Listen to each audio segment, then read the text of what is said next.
Hi everybody, welcome back. My name is Vasil and I'm restoring this 1974 Columbia 45.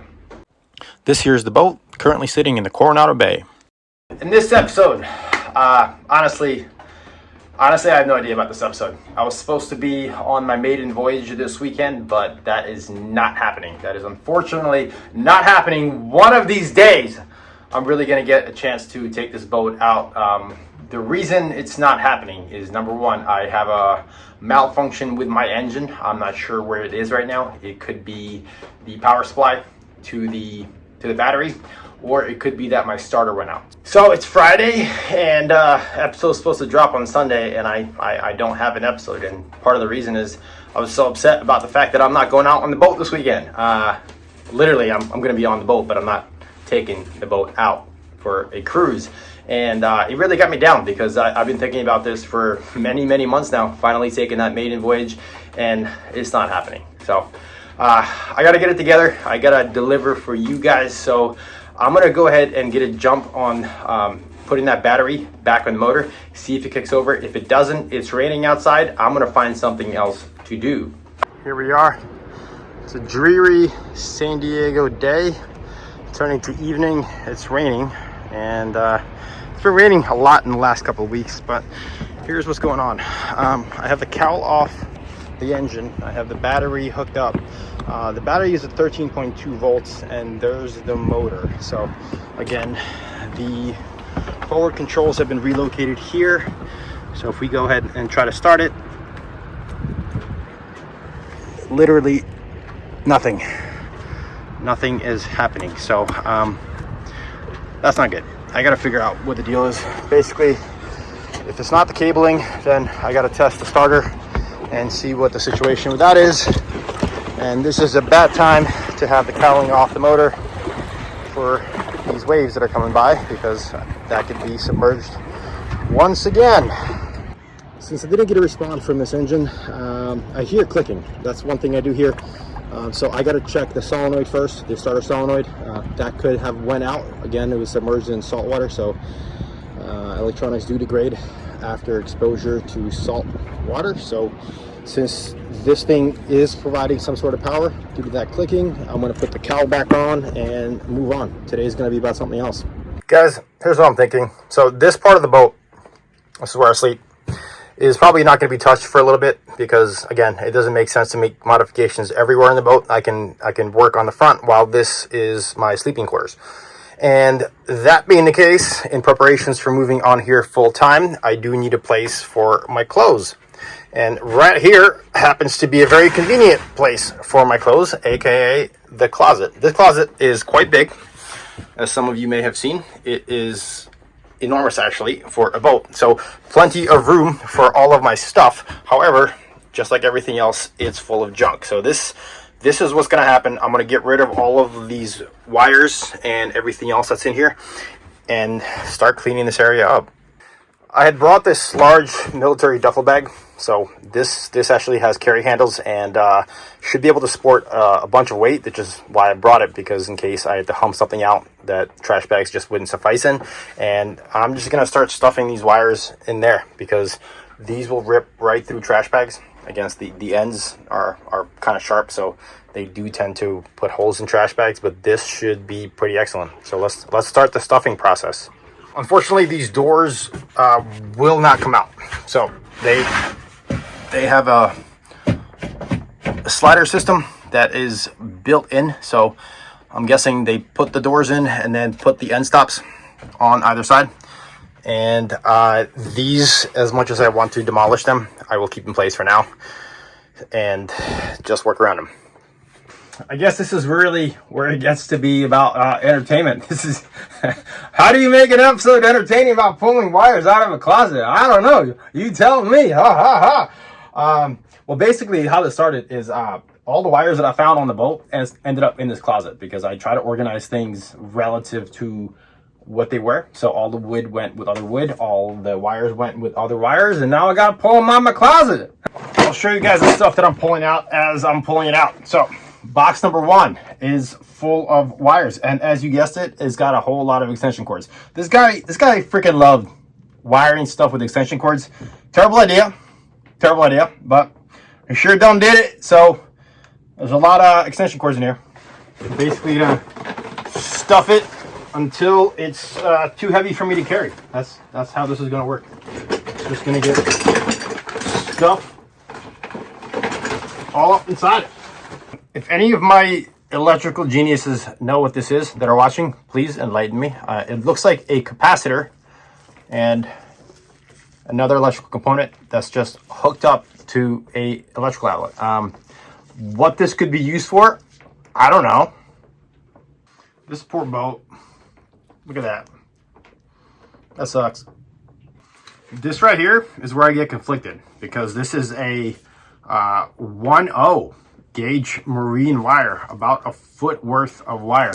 Now these probably are worth between $10 and $20 for this length of wire. So I'm kind of torn. They're dirty. Tell you what, they ain't clean, but I don't know. Maybe I could use it. In the bag. They're gonna go in the bag for now. I'll figure them out later. Now, if you were a hoarder, treasure trove. Hey, look at all these wires. I mean, basically, if you like to do things half-ass, or you like to reuse old stuff, this could be justified. Like, it really could, because again, this is a good amount of pretty heavy gauge wire. So, what to do? Everything goes in the bag. Everything's gonna go in this bag and it's gonna get carried out, and it don't belong. Get off my boat. Guys, you know what this reminds me of? This reminds me of that old Eminem song, like cleaning out my closet. This was, oddly enough, that's what I keep thinking about. And look at these. These are some jumper cables, and they have a quick connection on the end. And again, I'm like, can I jerry rig in the meantime something with this on the boat before I toss them? Maybe. I forgot I put these in here. These were lights that I brought on this boat day one, lying to myself that I was gonna hook this up and get some light that day, and that hasn't happened. Look, they're still in the box. It's like 5 months later, and here's that box of lights. Let's break it open. Inside this box is a whole bunch of switches. Again, everything's brand new. These plug into a regular wall outlet, so I don't know why I thought I was gonna have power in here. And then there are 6 of these LED lights that came in the box. The trick now is to figure out if there's a way to hook them up to 12 volts and get them going around the boat, so I can actually have some lights running off my batteries. Maybe that's the fortunate portion about this episode. I'll get some lights that aren't just work lights. Let's do a test. So this is the actual light bulb. So it's a standard light bulb that you hang on a ceiling for, let's just say, if you want to grow microgreens. This connection came in there. This can be wired, I guess, if you want to do your own wiring, which is nice because they included that. But the actual way to turn it on is to plug it into 110 AC and then obviously connect this in here, and then you have light. What I'm going to try to do is see if these things can run off of 12 volts. This is LED, so they do not consume a lot of power. So I'm going to connect this terminal to my battery and plug it in here and see if this puppy lights up. This little guy did not work. So I hooked it up to battery and then directly to the lamp. And it is not designed to run on 12 volts DC. So here's what I did find. An old inverter, likely a fire risk. Not gonna lie, probably a fire risk. I'm gonna hook this up and see what this sounds like, and perhaps I can use this to then power the lights, because again, this will put out AC. Another thing I found in the closet that will be used to jerry rig this contraption. Here we have some jumper cables, and they have these connections. What I am thinking is that these connections will easily connect into the inverter, and then I can take those jumper ends and put them on the battery.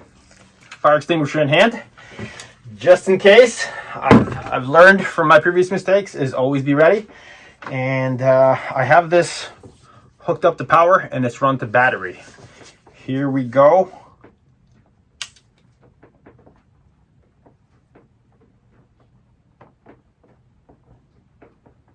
Actually sounds pretty good. Doesn't smell like anything's burning. That's actually a good indication to when you smell electrical burnout. It's very distinct. When electrical parts go bad, really you could smell it. So as odd as this may seem, this is one of the best ways to test electrical components, is to smell them. Next portion of this test is going to be hooking up this plug into that inverter and then seeing if this lamp will fire on. So first thing I'm going to do is take it out of the stupid zip it is in. There we go. Now that it's out, let's plug it in. Stay, please stay. Okay, plugged in. Again, doesn't smell bad.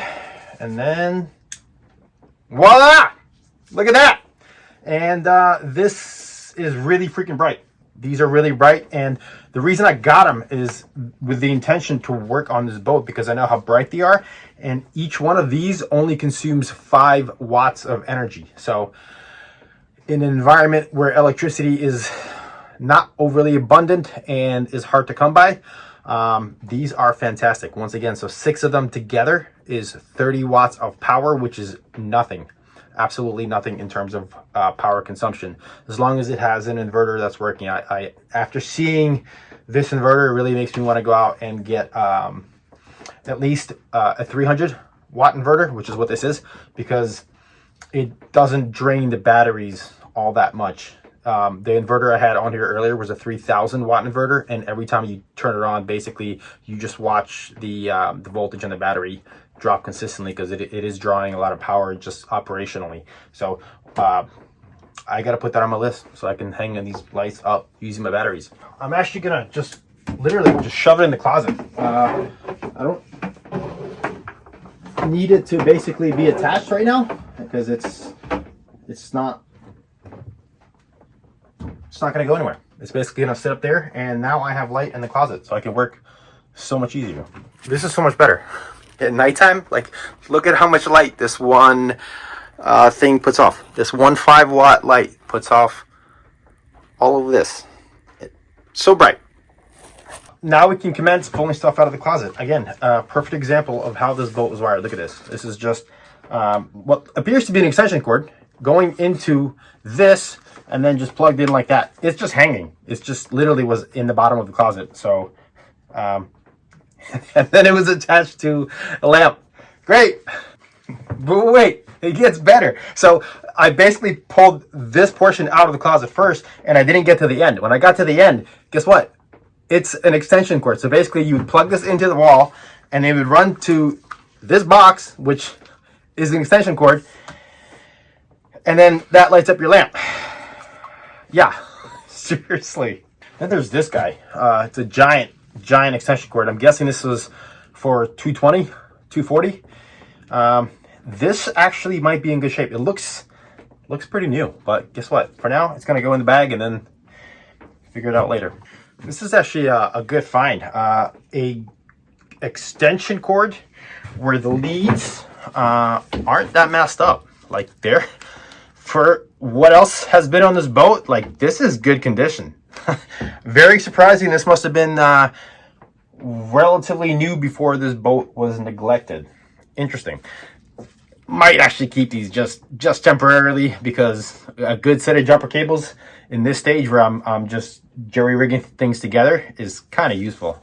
Another decent find, I guess. It's a submersible pump. Pretty good sized pump. Only problem is this runs on again 110 AC, so I could keep this on board and hook it up in case of an emergency situation, because it does rig up to a hose.